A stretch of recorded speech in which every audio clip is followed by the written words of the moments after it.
You're listening to phoenixradio.com.au. You're listening to Spaced Out. I'm Patrick, and it's time for... The Universe in Our Mind with Dr. Rachel Hannam.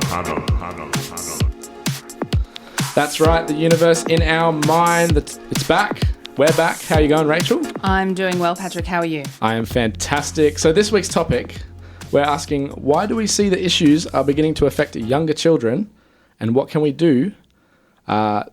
What can we do to combat them? Simple. It's a really complicated question. It is, isn't it? It's an excellent question, and it's a very good question because we are seeing more children in private practice and teenagers than ever before.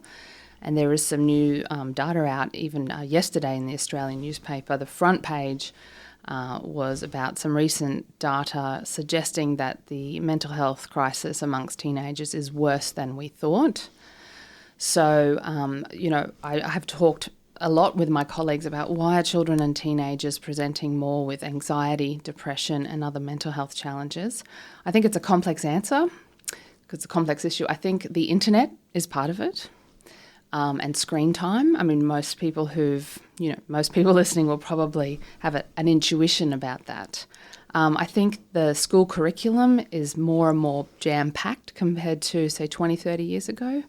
I think teachers are more burnt out. I think parents are having to work longer hours and probably have more anxiety around money and work. So I think there's a few factors that come together to make lives more stressful for children and young people.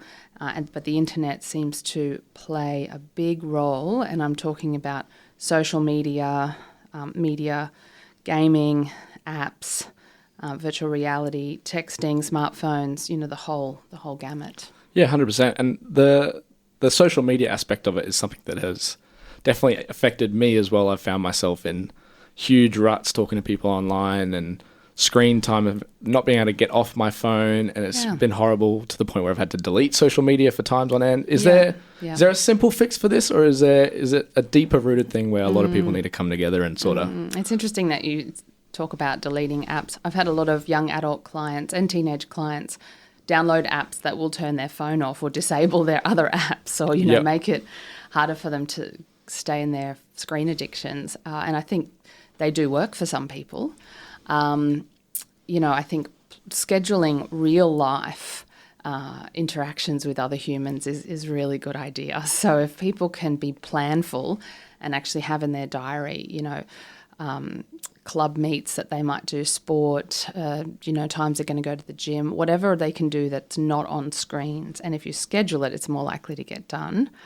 But the internet's not going away, and apps and gaming, this is not going to go away. I actually gave a presentation to a room full of educators a couple of years ago, and so for that I had to look into digital health interventions.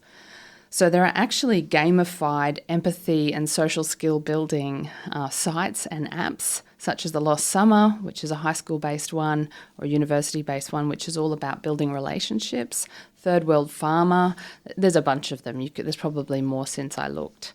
These gamified sort of ed tech programs that actually help us get in touch with our feelings and needs, build relationships, build shame resilience, encourage self-acceptance, as opposed to a lot of what people experience on social media and online, which is, shame and anxiety and exclusion and ostracization and isolation. So we can actually kind of use technology to our advantage if we know what's out there. It could be the devil or the angel on our shoulder, can't it? Exactly. So you did touch briefly on scheduling real life events around it to try and combat the screen addictions.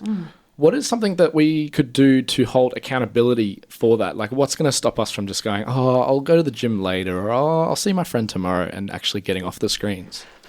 Well, for me and a lot of people I know, the number one thing that holds us to account is knowing someone's expecting us. or paying. If I've paid for 6 classes in something, I'm more likely to go because I've paid. Yep. If I'm meeting a friend for a walk at 5 a.m. or 5 p.m., they're turning up. I don't want to let them down. If I play in a team, then I don't want to let the team down. So I think we can hack our own wobbly willpower by kind of invoking expectation in others that we will turn up. That's the best tip I've got for that. Awesome. Thank you so much. It's been Spaced Out. talking the universe in our mind with Rachel Hannam. Thank you very much for coming along. Thanks, Pat. Awesome. And we'll speak to her again next week on another in-depth, amazing topic. So stick around for that and more right here on phoenixradio.com.au.